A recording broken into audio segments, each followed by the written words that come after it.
The Newsday continues here on One News Now. I'm Diego Castro, bringing you the biggest headlines from around the world. One U.S. official believes that the aborted mutiny in Russia has exposed fresh cracks to the leadership of Vladimir Putin.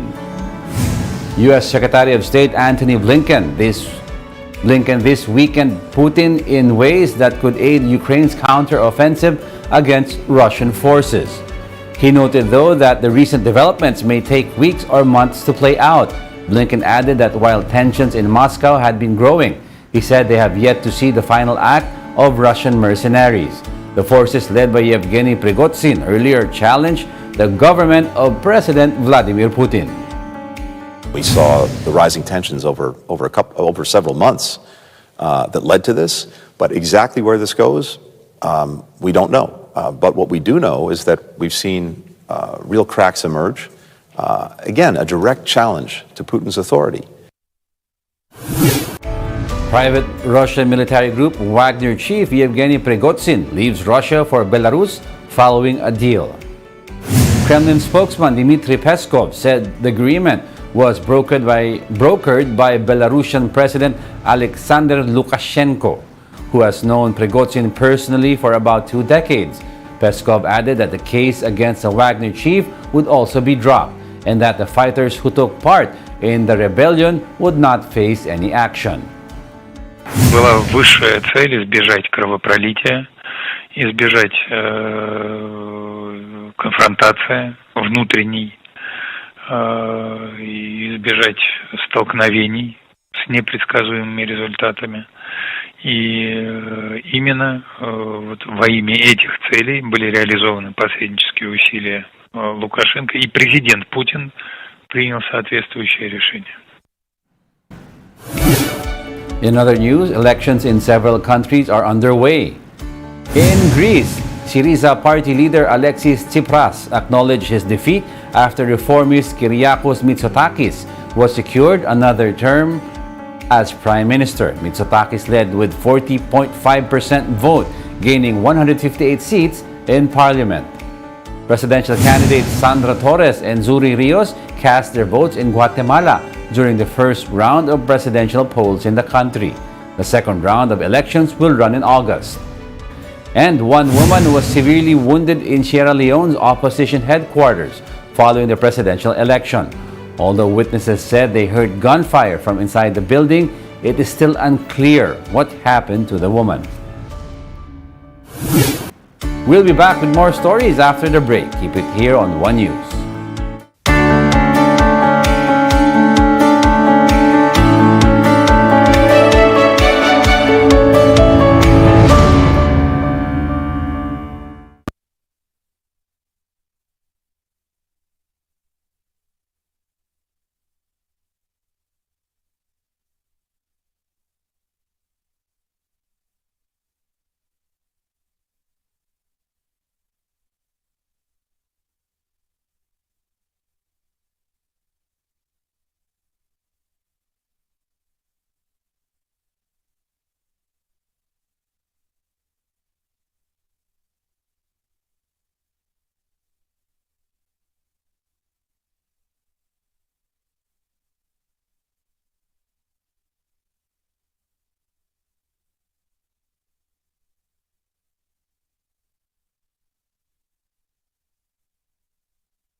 You're still watching One News Now World.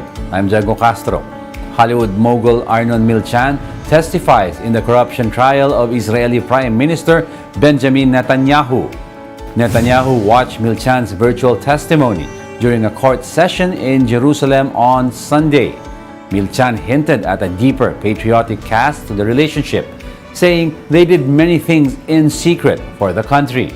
Prosecutors allege that Netanyahu wrongfully received around $200,000 worth of gifts from Milchan, which the indictment describes as a, quote, supply line of champagne and cigars.